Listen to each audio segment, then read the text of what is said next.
And we're back.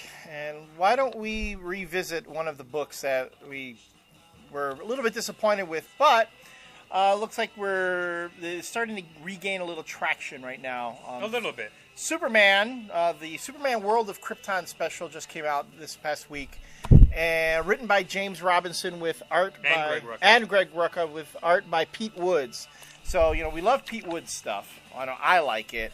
Not quite the Gary Frank stuff, but I think out of all the artists that are working on Superman books, I kind of prefer him. As long as he's not doing a lot of Superman really doing super stuff. Mm-hmm. Seems to capture more of the common, casual Superman really well. World of Krypton, starting the whole new World of Krypton storyline, and we know that as a result of everything that went on in the last Action Comics and Superman's comic story arc, Krypton has been reborn, right? Mm-hmm. So what happened? And here, this is the problem that we had with when we were talking about Superman, is that it took so long to tell that new Krypton storyline and we knew where it was going. It just took forever, and that's kind of why I lost interest in it, because it was just like, you kind of know it's another Superman Exile story. Right. And I thought we'd just go back and review this, because this actually is starting the new storyline for Superman. And it was alright. Superman goes to New Krypton. He meets with his aunt, and she's like, if you want to live in here and be part of society, you have to pick like what kind of guild you want to be in. And Superman's father, Jor-El, used to be a scientist. And then they reveal like his mom was in the labor until she married him, and then didn't need to do that anymore. So he needs to pick either between the science guild, the artist guild, or the military guild. And the thing is, General Zod now is running the military. So he won't be in the military guild. I wouldn't think. Well, don't you think that that's exactly what it would be?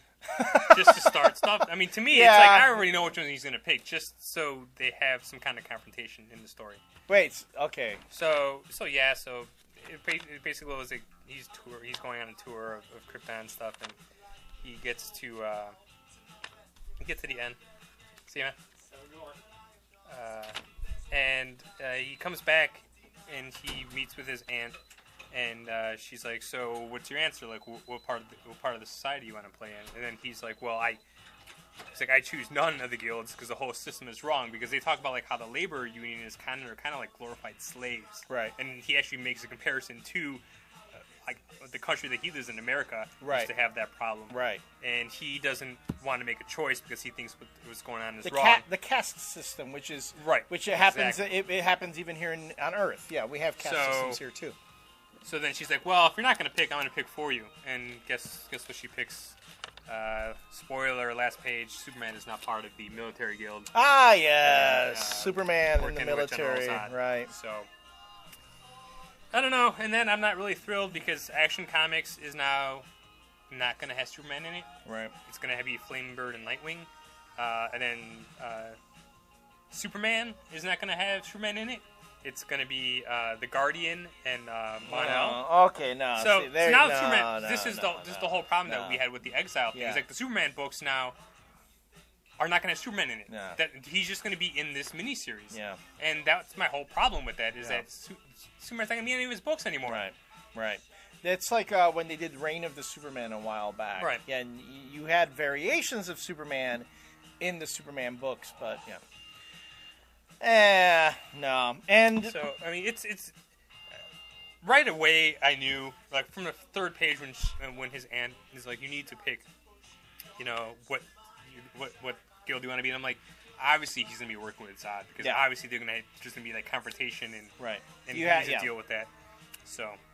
Because it would make perfect sense for him to go into the Science Guild or even the Artist Guild, but you don't get any drama from that. Exactly. You don't get any drama from it. That's why he goes into the... Unfortunately, the Superman story itself will not only be told in this miniseries, and all the secondary and tertiary characters are going to be taking over the Superman books. Right.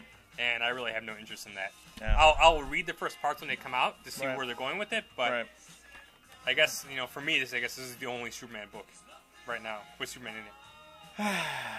All right. Well, but still, for the most part, a well-executed book.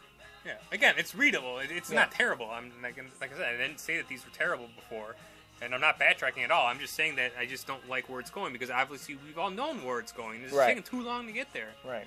Yeah, it's pretty obvious, and we also know where this is ultimately going to end too. I mean, you can't have new Krypton around forever. Right. You know, it's going to be gone at some point because then Superman is no longer special. Right, and then it'll bring up like the whole thing where he loses his planet again, and blah blah blah. And how many times we have to retell these stories? Right, exactly. So yeah. Okay. We'll end this segment on that. When we come back, we'll do another review on another book. What are we going to talk about? I don't know. But see, we don't hate DC. We love DC. Well, love is pretty strong. Pretty strong, yeah. I tolerate DC at this point until they really win me back with something. All right. We'll see you in the next segment, folks.